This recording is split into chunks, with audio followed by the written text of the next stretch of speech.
دوه قدمونه و الله ته ډیر زیات خوښ دي. دوه قدمونه و الله ته ډیر زیات محبوب دي.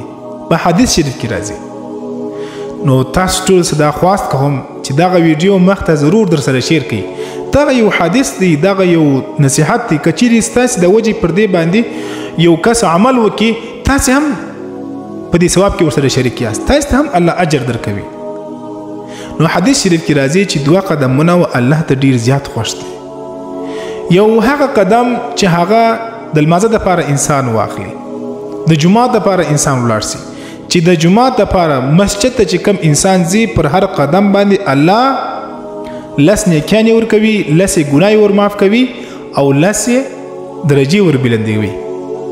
او دویم هغه څوک چې هغه د خپل رشتہ دارانو زیارت لځي، د هغه پوښتنې لځي، د خپل مشر ورور حال پښتي، هغه کور ته ورځي، هغه سره وسیله کوي، د هغه پښتنه کوي، د خپل مور پښتنه کوي، د خپل پلار پښتنه کوي، د خپل خور له.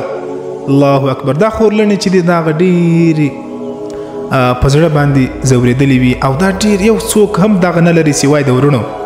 نو ورونو څه دا خواست دی چې ضرور د خویندو کورو ته ورځئ، د هغو پوښتنه کوئ.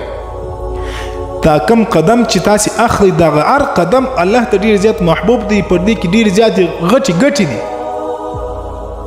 نو که چیرې ورور د څخه جلا وي، د ورور پوښتنه کوه، د پلار، د مور، د خور، د رشتہ دارانو پوښتنه کوه، د هغه احوال کوه، هغه ته ورځه.